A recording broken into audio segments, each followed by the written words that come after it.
بسم اللہ الرحمن الرحیم۔ السلام علیکم ورحمۃ اللہ وبرکاتہ۔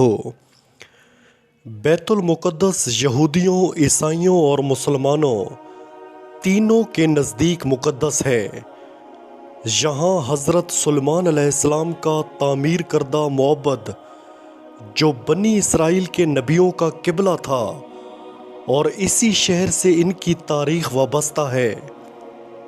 یہی شہر حضرت عیسیٰ علیہ السلام کی پیدائش کا مقام ہے اور یہی ان کی تبلیغ کا مرکز تھا۔ مسلمان تبدیلی قبلہ سے قبل تک اسی کی طرف رخ کر کے نماز ادا کرتے تھے۔ بیت المقدس پہاڑوں پر آباد ہے اور انہی میں سے ایک پہاڑی کا نام کوہ صہیون ہے، جس پر مسجد اقصیٰ اور قبۃ الصغریٰ واقع ہیں۔ کوہ صہیون کے نام پر ہی یہودیوں کی عالمی تحریک صہیونیت قائم کی گئی۔ قدیم تاریخ سے پہلے حضرت ابراہیم علیہ السلام اور ان کے بھتیجے لوط علیہ السلام نے عراق سے بیت المقدس کی طرف ہجرت کی تھی۔ 620 عیسوی میں نبی کریم صلی اللہ علیہ وآلہ وسلم جبریل امین کی رہنمائی میں مکہ سے بیت المقدس پہنچے اور پھر معراج آسمانی کی طرف تشریف لے گئے۔ حضرت یعقوب علیہ السلام نے وحی الہی کے مطابق مسجد بیت المقدس مسجد اقصیٰ کی بنیاد ڈالی اور اس کی وجہ سے بیت المقدس آباد ہوا۔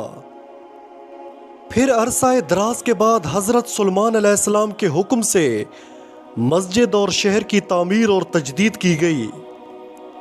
اسی لیے یہودی بیت المقدس کو ہیکل سلیمانی کہتے ہیں۔ ہیکل سلیمانی اور بیت المقدس کو 586 قبل مسیح میں شاہ بابل بخت نصر نے مسمار کر دیا تھا اور 1,00,000 یہودیوں کو غلام بنا کر اپنے ساتھ لے گیا۔ بیت المقدس کے اس دور بربادی میں حضرت عزیر علیہ السلام کا وہاں سے گزر ہوا۔ انہوں نے اس شہر کو ویران پایا تو تعجب ظاہر کیا کہ کیا یہ شہر بھی کبھی آباد ہوگا؟ اس پر اللہ نے انہیں موت دے دی، اور جب وہ 100 سال بعد اٹھائے گئے تو یہ دیکھ کر حیران ہوئے کہ بیت المقدس پھر آباد اور پر رونق شہر بن چکا تھا۔ بخت نصر کے بعد 539 قبل مسیح میں شہنشاہ فارس سائرس اعظم نے بابل فتح کر کے بنی اسرائیل کو فلسطین واپس جانے کی اجازت دے دی۔ یہودی حکمران ہیرود اعظم کے زمانے میں یہودیوں نے بیت المقدس شہر اور ہیکل سلیمانی پھر تعمیر کر لیے۔ یروشلم پر دوسری تباہی رومیوں کے دور میں نازل ہوئی۔ رومی جرنیل ٹائٹس نے 70 عیسوی میں یروشلم اور ہیکل سلیمانی دونوں مسمار کر دیے۔ 137 قبل مسیح میں رومی شہنشاہ ہیڈرین نے شوریدہ سر یہودیوں کو بیت المقدس اور فلسطین سے جلا وطن کر دیا۔ 4 صدی عیسوی میں رومیوں نے عیسائیت قبول کر لی اور بیت المقدس میں گرجے تعمیر کر دیے۔ جب نبی کریم صلی اللہ علیہ وآلہ وسلم معراج کو جاتے ہوئے بیت المقدس پہنچے، 2 ہجری بمطابق 624 عیسوی تک بیت المقدس ہی مسلمانوں کا قبلہ تھا، حتیٰ کہ حکم الہی کے مطابق کعبہ یعنی مکہ کو قبلہ قرار دیا گیا۔ 17 ہجری یعنی 639 عیسوی میں عہد فاروقی میں عیسائیوں سے ایک معاہدے کے تحت بیت المقدس پر مسلمانوں کا قبضہ ہو گیا۔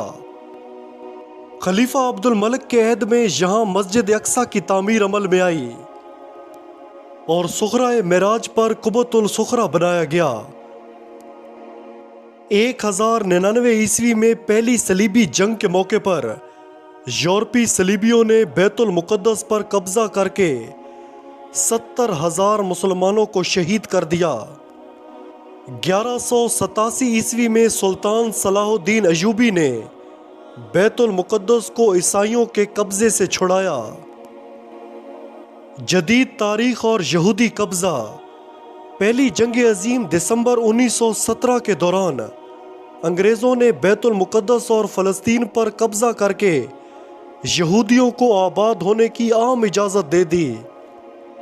یہود و نصارہ کی سازش کے تحت نومبر 1947 میں اقوام متحدہ کی جنرل اسمبلی نے دھاندلی سے کام لیتے ہوئے فلسطین اور عربوں اور یہودیوں میں تقسیم کر دیا، اور جب 14 مئی 1948 کو یہودیوں نے اسرائیل کے قیام کا اعلان کر دیا تو پہلی عرب اسرائیل جنگ چھڑ گئی۔ اس جنگ کے نتیجے میں اسرائیلی فلسطین کے 78% رقبے پر قابض ہو گئے، تاہم مشرقی یروشلم یعنی بیت المقدس اور غرب اردن کے علاقے اردن کے قبضے میں آ گئے۔ تیسری عرب اسرائیلی جنگ جون 1967 میں اسرائیلیوں نے بقیہ فلسطین اور بیت المقدس پر بھی تسلط جما لیا۔ یوں مسلمانوں کا قبلہ اول یہودیوں کے قبضے میں ہے۔ یہودیوں کے بقول 70 عیسوی کی تباہی سے ہیکل سلیمانی کی ایک دیوار کا کچھ حصہ بچا ہوا ہے، جہاں 2000 سال سے یہودی زائرین آ کر رویا کرتے تھے، اسی لیے اسے دیوار گریہ کہا جاتا ہے۔ اب یہودی مسجد اقصی کو گرا کر ہیکل تعمیر کرنے کے منصوبے بناتے رہتے ہیں۔ اسرائیل نے بیت المقدس کو اپنا دارالحکومت بھی بنا رکھا ہے۔